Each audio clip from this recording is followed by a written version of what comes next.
பொன்னியின் செல்வன் இரண்டாம் பாகம் சுழற்காற்று. அத்தியாயம் 47. பேய்ச் சிரிப்பு. இளவரசரும் பூங்குழலியும் யானை மீது ஏறிச் சென்ற பிறகு பின் தங்கியவர்களுக்கு என்ன நேர்ந்தது என்பதை நாமும் நேயர்களுக்குச் சொல்லக் கடமைப்பட்டிருக்கிறோம். யானைக்கு மதம் பிடித்துவிட்டது என்று சேனாதிபதி கூச்சலிட்டதைக் கேட்டு மற்றவர்களும் அப்படியே முதலில் நம்பினார்கள். யானையைப் பின் தொடர்ந்து குதிரைகளை வேகமாக விட்டுக்கொண்டு போகப் பார்த்தார்கள். ஆனால் அது இயலுகிற காரியமாயில்லை. யானை இரவு துறையை அடைந்ததும் அவர்களுடைய பிரயாணம் தடைப்பட்டுவிட்டது. வழக்கம்போல் எல்லாருக்கும் முதலில் சென்ற வந்தியத்தேவனுடைய குதிரை அக்கடல் துறையில் இறங்கிப் பாய்ந்து சேற்றில் அகப்பட்டுக் கொண்டது. மிக்க சிரமப்பட்டு அதை வெளியேற்றினார்கள். ஆனாலும் குதிரை இனி பிரயாணத்துக்கு தகுதியில்லை என்று ஏற்பட்டது.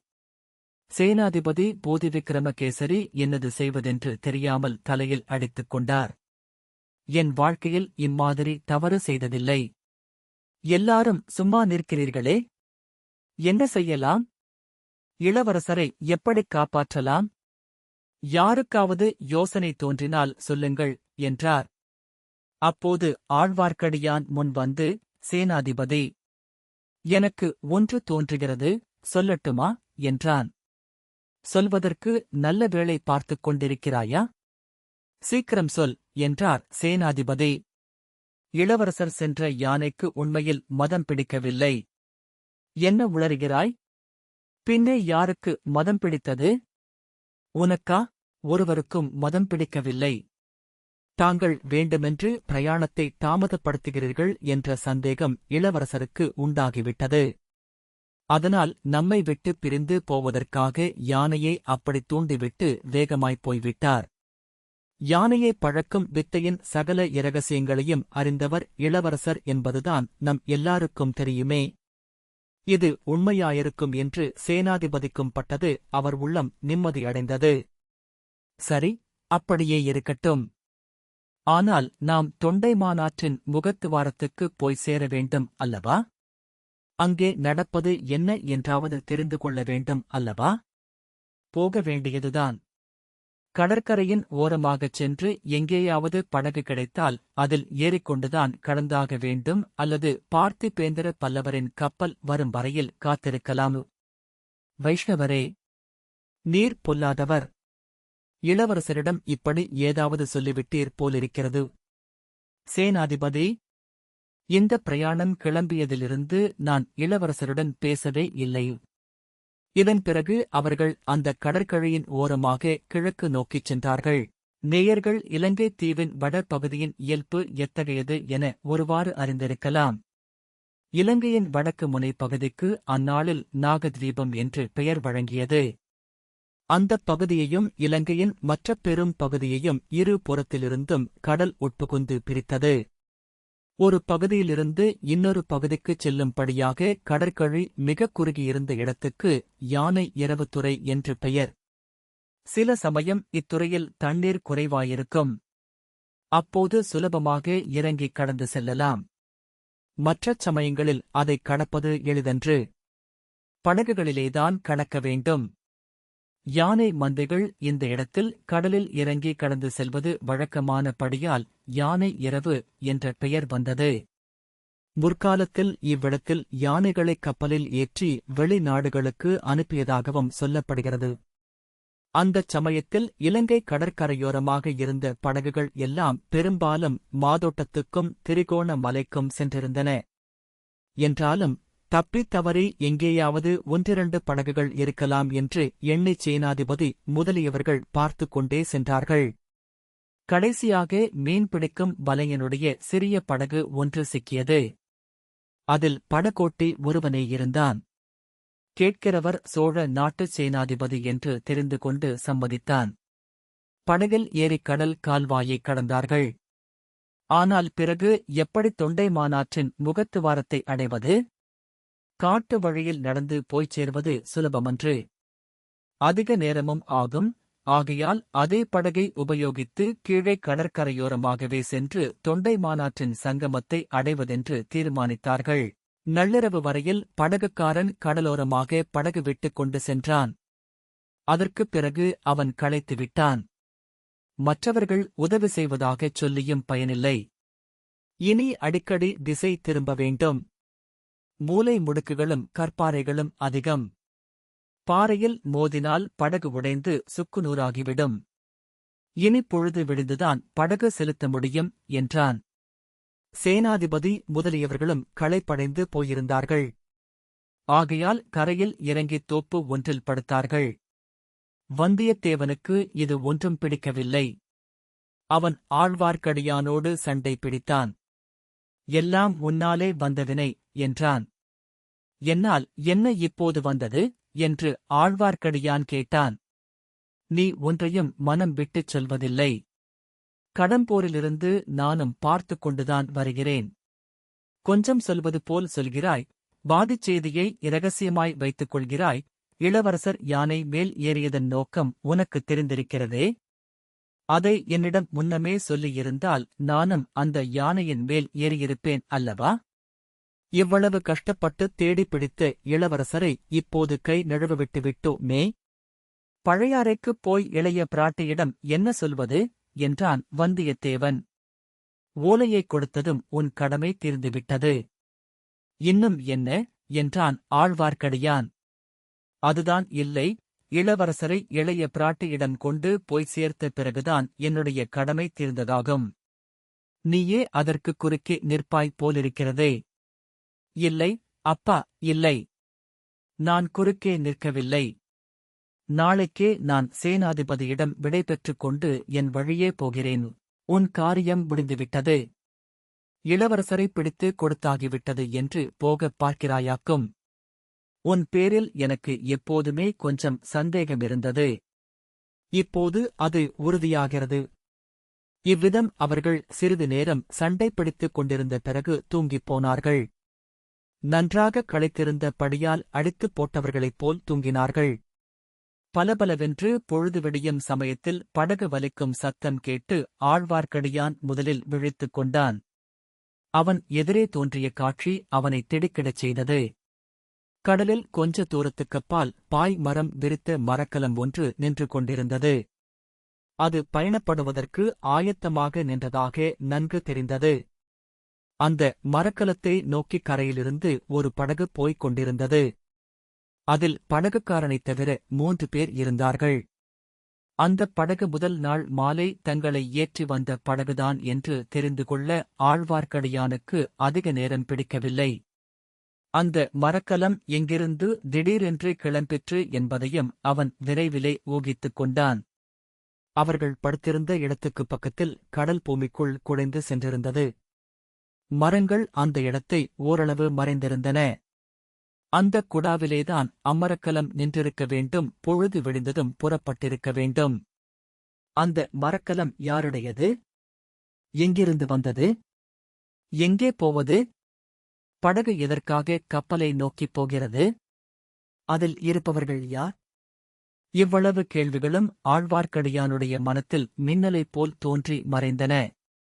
சேனாதிபதி, சேனாதிபதி, எழுந்திருங்கள் என்று கூவினான். சேனாதிபதியும் வந்தியத்தேவனும் மற்ற 2 வீரர்களும் திடுக்கிட்டு விழித்தெழுந்தார்கள். முதலில் கடலில் நின்ற பாய்மரக் கப்பல் அவர்கள் கண்ணில் தென்பட்டது. சேனாதிபதி, ஓ, அது சோழ நாட்டுக் கப்பல்தான். பழுவேட்டரையர்கள் அனுப்பிய கப்பலாகவே இருக்கலாம். இளவரசர் ஒருவேளை அதில் போகிறாரோ என்னமோ? ஐயோ, தூங்கிப் போய்விட்டோமே.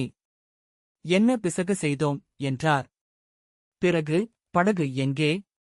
போய்க்கப்பலை பிடிக்க முடியுமா என்று பார்க்கலாம் என்றார். அதற்குள் படகு சென்று கொண்டிருப்பதும் அவர் கண்ணில் படவே, அடடே, அதோ போகிறது நாம் வந்த படகல்லவா? அதில் ஏறிப்போகிறவர்கள் யார்? அடே படகுக்காரா, நில் நில் என்று இரைந்தார். படகுக்காரனின் காதில் விழுந்ததோ என்னமோ தெரியாது. அவன் படகை நிறுத்தவில்லை. மேலே செலுத்திக் கொண்டு போனான். இதையெல்லாம் பார்த்துக் கொண்டும் கேட்டுக் கொண்டுமிருந்தான் வந்தியத்தேவன். அந்தக் கப்பலில் இளவரசர் போகிறார் என்று சேனாதிபதி கூறியது அவன் செவி வழியாக புகுந்து மனத்தில் பதிந்தது. அதற்குப் பிறகு வேறு எந்த நினைவிற்கும் அவன் மனத்தில் இடமிருக்கவில்லை. அவன் செய்ய வேண்டியது என்னவென்பதைப் பற்றித்தான் ஏதேனும் சந்தேகமுண்டா? அவன் கால்களுக்கு கட்டளையிட வேண்டிய அவசியந்தான் உண்டா? இல்லவே இல்லை. அடுத்த நிமிஷத்தில் அவன் கடலில் பாய்ந்து இறங்கினான். அலைகளைத் தள்ளிக்கொண்டு அதிவேகமாகச் சென்றான். நல்ல வேளையாக கடலோரத்தில் அங்கே தண்ணீர் அதிகம் இல்லை. ஆகையால் அதிசீக்கிரத்தில் வெகு தூரம் போய்விட்டான். படகின் அருகிலும் சென்று விட்டான்.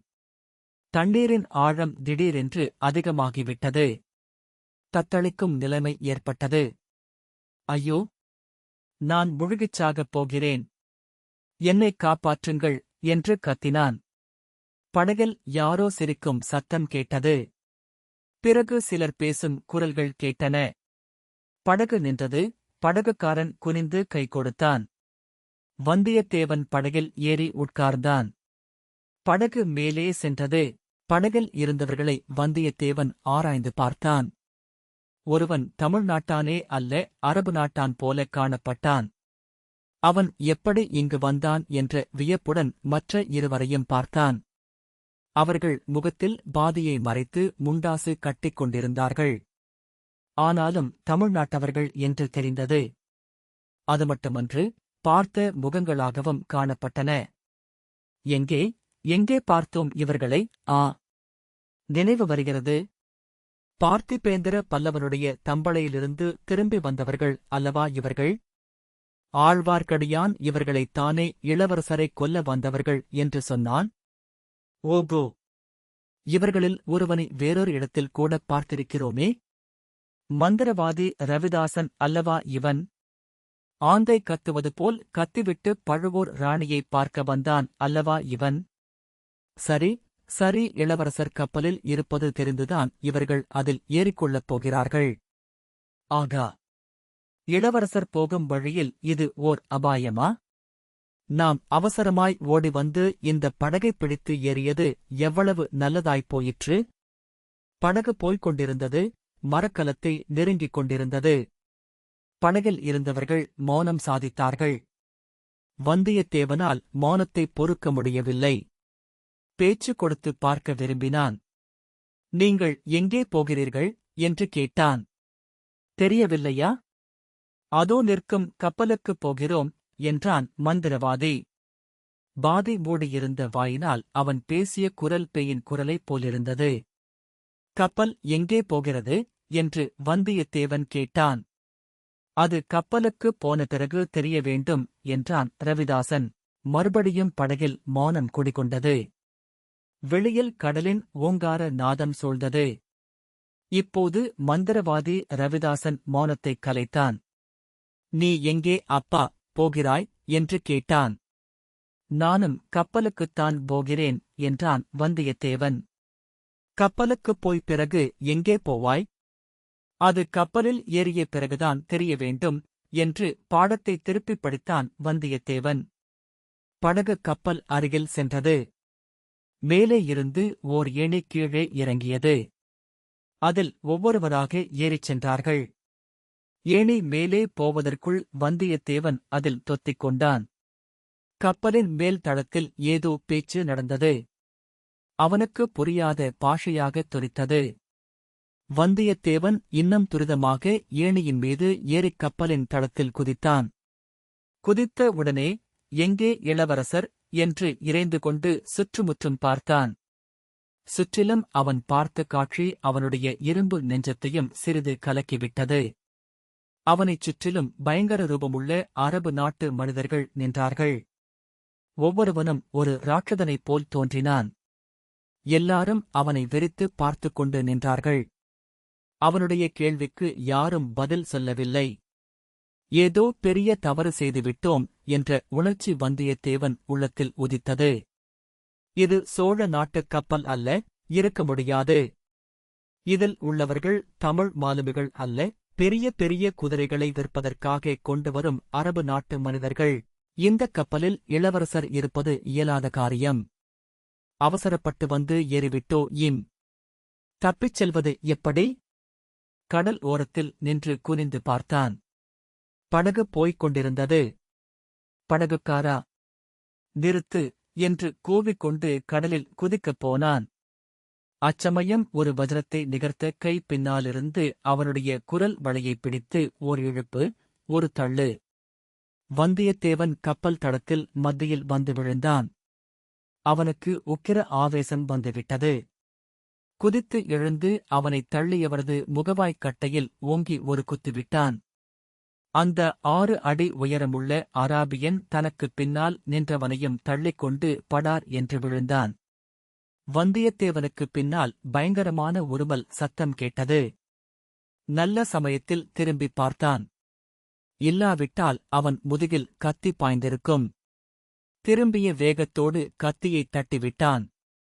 அது டனர் என்ற சத்தத்துடன் கப்பலில் விழுந்து, அங்கிருந்து தெறித்துப் பாய்ந்து, கடலில் விழுந்து மறைந்தது.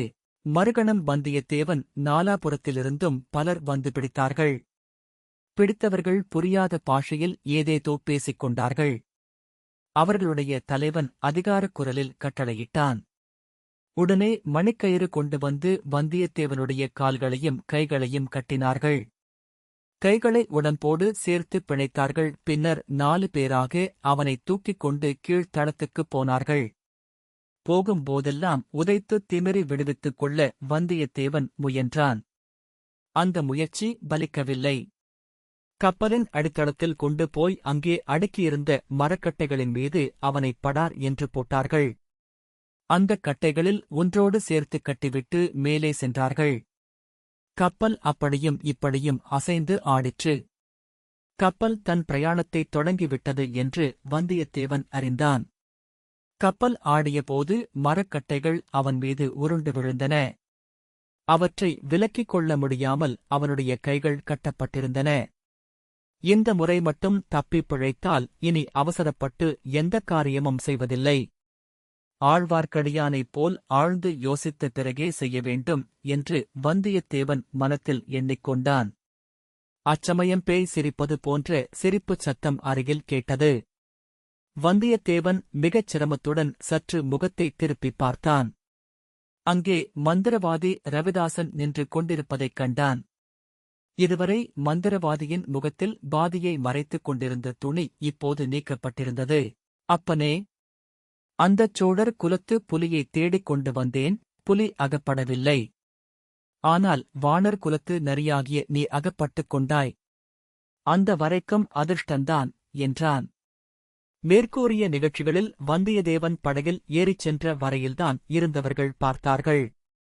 மரக்கலத்திற்குள்ளே நடந்தது இன்னவென்பது படகோட்டிச் சென்றவனுக்கே தெரியாது. அவன் உடனே திரும்பிக் கரைக்கு வந்து சேர்ந்தான். சேனாதிபதி முதலியவர்கள் படகில் ஏறிக்கொண்டார்கள். இனி அந்த மரக்கலத்தைத் தொடர்ந்து போய்ப் பிடிக்க முடியாது என்ற தீர்மானத்துக்கு அவர்கள் வந்திருந்தார்கள். ஆகையால் தொண்டைமானாற்றின் சங்கமத்துக்குப் போய்ப் பார்க்க அவர்கள் எண்ணினார்கள். இன்னொரு கப்பல் அங்கே இருக்கலாம். அதில் ஒருவேளை இன்னும் இளவரசர் இருக்கலாம். எப்படியும் ஏதாவது செய்தியாவது கிடைக்கும் அல்லவா? படகுக்காரனைக் கேட்டுப் பார்த்தார்கள். அவனிடமிருந்து ஒரு விவரமும் தெரியவில்லை. படகில் படுத்துத் தூங்கிக் கொண்டிருந்தேன். அதிகாலையில் யாரோ வந்து தட்டி எழுப்பினார்கள்.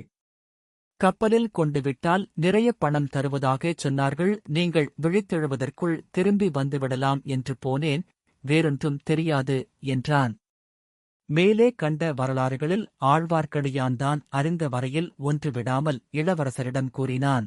பின்னர், இளவரசே, வந்தியத்தேவன் கடலில் குதித்துப் பாய்ந்து சென்றபோது அவனைத் தொடர்ந்து நானும் போகலாமா என்று முதலில் நினைத்தேன்.